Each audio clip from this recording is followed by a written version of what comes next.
Namaste. In our video series here, we have been talking about various factors that become hurdles in achieving our goals. And in the last video, I had spoken about anger, how anger can become a hurdle in achieving a goal. And that was about a woman who had a problem with her boss, and because of her anger she was not able to progress in her career. Now in this video also I am going to speak about anger as a hurdle in achieving your goal. And here it is something which I think many of you will be able to identify with what I will be speaking today. This is about a couple who had done our classes earlier. They had attended a few classes. I had met them many times and I had spoken to them. They were a very nice couple, They used to come, both of them were quite healthy, fit and trim, and they used to come attend the classes, and very happily they used to go back. So I knew them very well. And after about 2 years, when I went back to that same city where I used to meet them, I met them after a gap of 2 years, because in between they were not coming, I did not meet them. So when I met them this time, the husband and wife, both of them of course came to meet me. And as we were talking about many things, one thing I noticed was this lady had put on a lot of weight in those 2 years, and she had many health problems. She was unable to breathe easily, she had BP, she had a high level of sugar, she had knee pain, she had back pain and so many other things.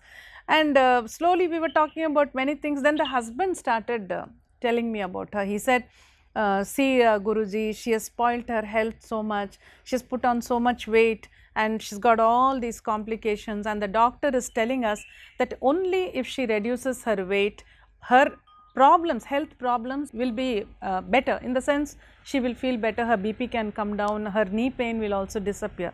So health will improve only if she reduces weight. So he said, I've been doing everything that I can to motivate her to lose weight. So he said, I've been asking her to eat less, to diet properly, to be careful about what she eats, but she's not listening to me. She's eating all the junk that is there, and I'm not able to stop her. Then he said, I told her that we can go for a walk every day. I offered to walk with her, but she's refusing to cooperate. She doesn't want to do it. Then he said, I also went and paid for her in a gym. I said, go there daily, do some exercise. She's refusing to go. And I even got some medicines for her to lose weight, but she's not taking them. So he said, altogether she's not cooperating, her weight is not coming down. And because of this, she falls sick very often and she becomes bedridden for 2-3 days sometimes. And they have 2 children who were going to school at that time. He said, when she's bedridden, there's nobody to do the cooking and all that. So the children are not able to go to school also. It's becoming a big problem. So when he said all this, I was quite surprised. Then I turned to her and said, is it true that, why are you like this? Why can't you try and lose weight?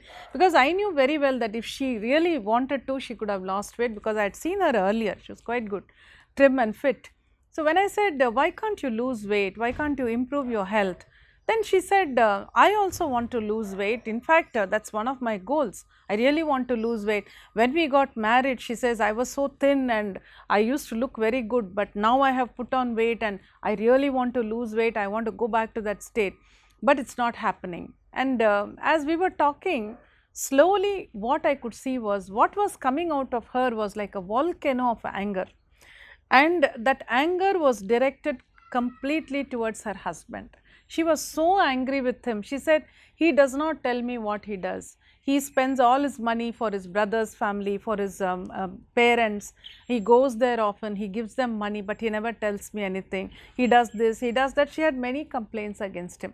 But all those complaints were coming out with a lot of anger. And she said, why should I listen to him?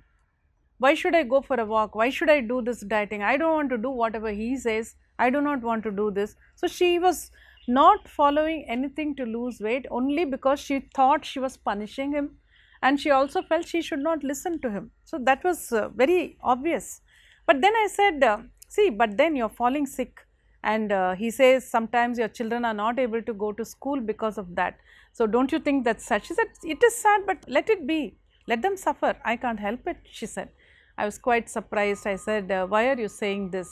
But it was so obvious that her anger was making her blind to whatever she was losing in life. In fact, She was not even moving anywhere towards her goal of losing weight and living a better, healthier life, towards better health. She was not moving there at all. Then I explained to her and told her that your anger is actually not letting you do anything good for yourself, and you think you are punishing your husband, but you are actually punishing only yourself by not letting yourself lose weight, by not letting yourself improve your health. Who do you think you are punishing? You are punishing only yourself. So when I said that, initially she could not accept, but when I explained to her, then she realized and she said, yes, I understand that my anger has made me so bitter that I am not following anything that I should follow, and that is why I am not able to lose weight. So that way, sometimes anger can make you so blind that even though you have a goal in your mind, this anger towards somebody can become a very big hurdle, and it may not even let you understand that whatever you are doing is really not helping you to move towards the goal. In fact, it may be taking you away from the goal. So think about your own goals, think about what is happening in your life, in your mind. If you are not moving towards a particular goal, if there is no progress in a particular goal, think whether it is because of any anger that you are harboring in your mind, and if such anger is there, whatever it may be, it's not worth harboring, because that anger is not going to help you to achieve anything. That anger is not going to help you move towards your goal. So if there is any anger in your mind, throw it out and start moving towards your goal. That is how you can be a smart achiever.